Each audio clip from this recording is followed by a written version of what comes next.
ఈ రోజు మన రాష్ట్రంలో పరిపాలన జరుగుతుందా? ప్రజాప్రతినిధుల దృష్టి అంతా ఎక్కడ ఉంది? చంద్రబాబు గారేమో శుద్ధి అని శాంతి హోమాలు చేస్తున్నారు. పవన్ కళ్యాణ్ గారేమో ప్రాయశ్చిత దీక్షలు చేస్తున్నారట.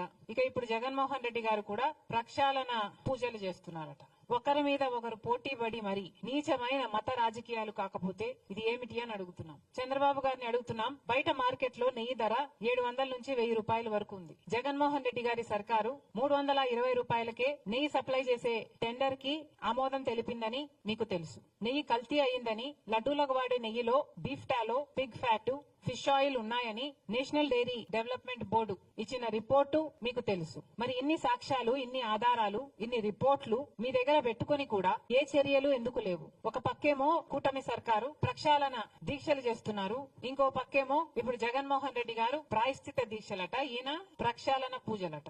జగన్మోహన్ రెడ్డి గారి సర్కారు లడ్డూలలో కల్తీ నెయ్యి వాడితే కూటమి సర్కారు అదే లడ్డూలలో మత రాజకీయాలు కలుపుతుంది. ఇద్దరికి ఏమిటి తేడా? ఇంకో పక్కేమో బీజేపీకి చెందిన కేంద్ర మంత్రులే ఈ లడ్డూల వ్యవహారం మీద మాట్లాడుతూ ఇది హిందూ మతం అంతం చేయడానికి కుట్ర అని మాట్లాడుతున్నారు. ఇది హిందూ మతంపై దాడి అని మాట్లాడుతున్నారు. ఇక్కడ మన పవన్ కళ్యాణ్ గారేమో క్రిస్టియన్లు, ముస్లింలు చర్చిల మీద, మసీదుల మీద ఇదే జరిగితే వాళ్ళు ఊరుకుంటారా, మేమెందుకు సహించాలి అన్నట్లు మాట్లాడుతున్నారు. ఇంత దుర్మార్గంగా ఎలా మాట్లాడగలుగుతున్నారు? హిందువులను రెచ్చగొట్టే ప్రయత్నం మీరు చేయటం లేదా? మతాల మధ్య చిచ్చు పెట్టే ప్రయత్నం కాదా ఇది? ఇక్కడ ఒక అన్యాయం జరిగితే క్రిస్టియన్స్ ని, ముస్లింల గురించి మాట్లాడాల్సిన అవసరం ఏముంది? ఎప్పుడూ లేనిది మన రాష్ట్రంలో కమ్యూనల్ వైలెన్స్ జరగాలి అని మీకేమైనా హిడెన్ అజెండా ఉందా? మతాల పేరుతో చిచ్చు పెట్టే ఉద్దేశం మీకుందా? ఒక మతాన్ని అవమానించాలి, ఇంకో మతాన్ని రెచ్చగొట్టాలి. ఇదే బీజేపీ చేసిన రాజకీయం. అదే బీజేపీ డైరెక్షన్ లో పవన్ కళ్యాణ్ గారు, కూటమి సర్కారు కూడా వాళ్ళ చెప్పు చేతల్లోనే వాళ్ళు చెప్పినట్టే చేస్తున్నారనడానికి ఇంతకంటే రుజువు కావాలనా? అసలు ఆంధ్ర రాష్ట్రంలో ఎప్పుడు కమ్యూనల్ వైలెన్స్ లేవు. అలాంటిది మీ పొలిటికల్ మైలేజ్ కోసం, పొలిటికల్ గా మీరు లబ్ధి పొందడం కోసం ఇది కావాలనే రెచ్చగొట్టే వ్యాఖ్యలు చేస్తున్నారా అని అనిపిస్తుంది. ఇది భావ్యం కాదు. రెస్పాన్సిబుల్ పొజిషన్స్ లో ఉన్న వాళ్ళు రెస్పాన్సిబుల్ గా మాట్లాడాల్సిన అవసరం కూడా ఉంది. అసలు కేంద్ర మంత్రులుగా ఉన్న వారు కూడా ఇంత నిర్లక్ష్యంగా మాట్లాడుతున్నారు. అసలు మోడీ గారిని అడుగుతున్నాం. మోడీ గారు, మీరు గత నవంబర్ లో అనుకుంటా తిరుపతికి రావడం జరిగింది. తిరుమలలో మోడీ గారు దర్శనం చేసుకున్న తర్వాత 140 కోట్ల మంది భారతీయులకు మంచి జరగాలని ప్రార్థన చేసుకున్నానని చెప్పడం జరిగింది. అయ్యా మోడీ గారు, మరి అదే తిరుమలలో 140 కోట్ల మంది సెంటిమెంట్లు దెబ్బతినే విధంగా ఒక కాంట్రవర్సీ బయటకు వస్తే మరి మోడీ గారు ఏం చేస్తున్నారు? నేషనల్ డైరీ డెవలప్మెంట్ బోర్డు కేంద్ర సంస్థ.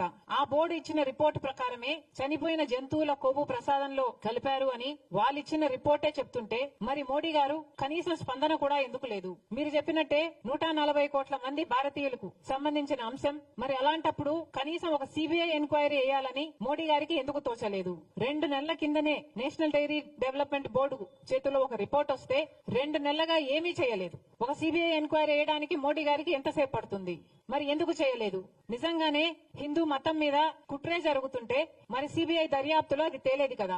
మరి సిబిఐ దర్యాప్తులో హిందూ మతం మీద కుట్ర జరిగితే అది దేశద్రోహం కదా? మరి అలాంటప్పుడు ఇంత సీరియస్ ఇష్యూ ఉన్నప్పుడు మోడీ గారు సిబిఐ ఎంక్వైరీ ఎందుకు వేయటం లేదు? చంద్రబాబు గారు కూడా సమాధానం చెప్పాలి. 2 నెలలుగా మీకు తెలుసు. 2 నెలలుగా ఆ రిపోర్టు మీ చేతిలో పెట్టుకుని ఏం చేస్తున్నారు? మీ 100 రోజులు పూర్తి చేసుకున్న సందర్భంలో మీరు అది బయట పెట్టారు అంటే ఏమనుకోవాలి? మీరు సూపర్ 6 అమలు చేయలేదు కాబట్టి ప్రజల దృష్టిని మళ్లించడానికే ఒక హిడెన్ అజెండాతో ఇది ఆ రోజు బయట పెట్టారని స్పష్టంగా అర్థమైపోవటం లేదా? చంద్రబాబు గారు సమాధానం చెప్పాలి. 2 నెలల కిందే మీకు తెలిస్తే మరి ప్రజలకు ఎందుకు చెప్పలేదు? ఎందుకు సిట్టు అప్పుడే ఎందుకు వేయలేదు? ఇప్పుడు చంద్రబాబు గారు సిట్టు వేస్తున్నారు. ఈ సిట్ ఏదో 2 నెలలు ముందే వేస్తుండొచ్చు కదా? ఇంత రచ్చ జరిగాక ఇప్పుడు సిట్టు వేశారు చంద్రబాబు గారు. అప్పుడే సిట్టు వేసునుంటే ఇంత రచ్చ జరిగాక ఇప్పుడు సిబిఐ ఎంక్వైరీ వేస్తుండొచ్చు కదా? మరి ఏం సమాధానం చెప్తారో చంద్రబాబు గారు చెప్పాలి. ఇన్ని ఆధారాలు, ఇన్ని రిపోర్ట్లు మీ చేతుల్లో పెట్టుకుని కూడా ఈ రోజు ఒకవైపు తెలుగుదేశం పార్టీ అయినా, పవన్ కళ్యాణ్ గారైనా, బీజేపీ అయినా, జగన్మోహన్ రెడ్డి గారైనా అందరూ కలిసి నీచమైన మత రాజకీయాలు చేస్తున్నారు. మొన్నెక్కడో ఒక రాముల వారి రథం తగలబెట్టారని విన్నాం. వీళ్ళు చేస్తున్న ఈ క్రియలకు, వీళ్ళు మాట్లాడుతున్న మాటలకు ఇవి ఎక్కడికి దారి తీస్తాయి అన్న స్పృహ లేకుండా, అన్న ఇంగితమన్నా లేకుండా రెస్పాన్సిబుల్ పొజిషన్స్ లో ఉన్న వాళ్ళు మాట్లాడాల్సిన మాటలేనా ఇవి? మళ్లీ చెప్తున్నాం, లడ్డూ కల్తీ జరిగిన విషయంలో మతోన్మాద చర్యలు అవసరం లేదు. సవాళ్లు, ప్రతి సవాళ్లు కూడా అవసరం లేదు. దీక్షలు, ప్రమాణాలు అంతకంటే అవసరం లేదు. ఇక్కడ కావాల్సిందల్లా నిజం. ప్రజలకు నిజం తెలియాలి. ఈ తప్పు ఎవరు చేశారు? పెద్ద చేప. అంటే విషయం ఏంటంటే, మేము ప్రజాస్వామ్యబద్ధంగా ముందుకెళ్తున్నప్పుడు మా మీద బురద చల్లటానికి పోలీసు నోటీసులు నాకు ఇచ్చారు అని చెప్పి నిన్న అతనికి వెళ్ళడానికి, ఫస్ట్ ఆఫ్ ఆల్ అతనికి వెళ్ళడానికి ఇష్టం లేదు తిరుమల తిరుపతి దేవస్థానానికి.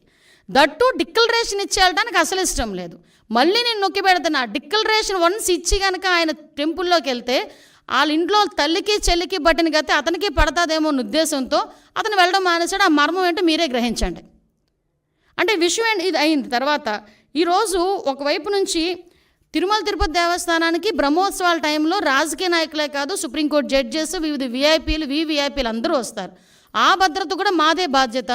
ఆ భద్రత నేపథ్యంలో మేమందరం కూడా ఎట్టి పరిస్థితుల్లోని శాంతి భద్రతలు విఘాతం కలిగించకూడదని చెప్పి నోటీసులు ఇస్తే దాన్ని ఈ రకంగా మాట్లాడి టాపిక్ని డైవర్ట్ చేయడానికి నోటీసుల వైపు తీసుకొచ్చాడు. ఇతగాడు మళ్ళీ మేమేదో డైవర్షన్ పాలిటిక్స్ చేస్తున్నామని మాట్లాడతాడు. అరే ఇప్పటికీ కూడా మేము స్టాండ్ అయి ఉన్నాం. కల్తీ నెయ్యి ఉంది. కల్తీ నెయ్యి అయితే లడ్డూ ప్రసాదంలోని కల్తీ నెయ్యి చేర్చారు. కల్తీ నెయ్యితో ప్రసాదం తయారు చేయబడింది.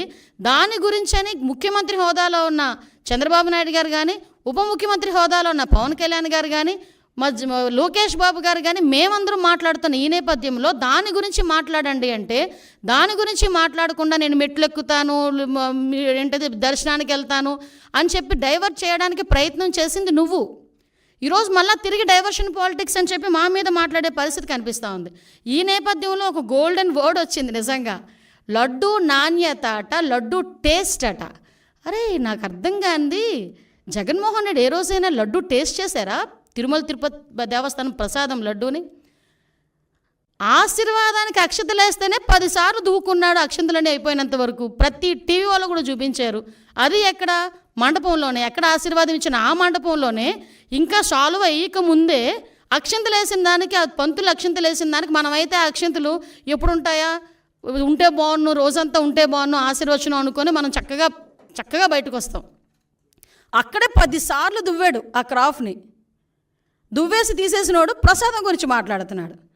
తప్పిసారి ఎవరైనా ప్రసాదం ఇస్తే టిష్యూ పేపర్లో చుట్టూ పక్కకి పెట్టే వీళ్ళు లడ్డు నాణ్యత గురించి, టేస్ట్ గురించి ఈయన చెప్పడం, మేం వినడం, అది మా దౌర్భాగ్యం. ఇటువంటి పరిస్థితుల్లోని మాట్లాడి ఈయన లడ్డు టేస్ట్ గురించి, అరే ఈ లడ్డు టేస్ట్ ఎక్కడ మనకి ప్రాబ్లం వచ్చింది అని చెప్పి ఆ రోజే జూన్ నెలలోని 12, 20, 25 తారీఖులు, జూన్ 4న వచ్చిన లారీల్లో 4 సంబంధించి నెయ్యి ట్యాంకర్లని ముందు యూజ్ చేశారు. ఆ ముందు యూజ్ చేసిన నెయ్యి ట్యాంకర్లలోని ఆ నెయ్యి ప్రాబ్లంగా ఉందని ప్రతి భక్తుల దగ్గర నుంచి ఫిర్యాదులు అందిన తర్వాత మిగతా 4 ట్యాంకర్లకి మేము టెస్టులు చేపిస్తే ఆ టెస్టులు ఎన్డీడీబీ రిపోర్టుల ప్రకారం అందులోని కల్తీ జరిగింది, జంతువుల కొవ్వు కలిసింది అని చాలా క్లియర్గా దానిలో మెన్షన్ చేస్తే, దాని గురించి అని చెప్పి మాట్లాడరా అంటే దాని గురించి మాట్లాడడం. దాని గురించి మాట్లాడకుండా ఎన్డీడీబీ రిపోర్ట్లో డిస్క్లైమర్ గురించి మాట్లాడతారు. అక్కడే అతగాడి తెలివితేటలు బుర్రలోంచి మోకాల్లోకి వచ్చేసాయని సంగతి అర్థమవుతుంది.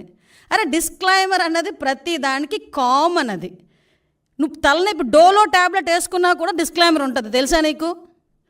ఒక ఏంటది, మనం ఎల్ఐసికి సంబంధించి ఏదైనా మనం ప్రీమియం ఏదైనా పెట్టుకున్నాం అనుకోండి, దాంట్లో కూడా కింద డిస్క్లైమర్ ఉంటుంది. నువ్వు ఎక్కడికి వెళ్ళి ఏ వస్తువు కొన్నా కూడా డిస్క్లైమర్ ఉంటుంది. ఆ డిస్క్లైమర్లో నాడేదో రాశాడని చెప్పేసి దాని గురించి మాట్లాడుతున్నాం. వీళ్ళు జరిగిన తప్పుని కప్పిపుచ్చుకునే ప్రయత్నం చేస్తున్నారు తప్పించి, జరిగిపోయిన తప్పుని జరిగిందని ఒప్పుకోవడం కానీ, దానికి క్షమాపణలు కోరడం కానీ జరగట్లే. అది కనిపించట్లే. ఆవిడ అనకూడదు కానీ ఎక్స్ స్పీకర్ పొజిషన్లో ఏం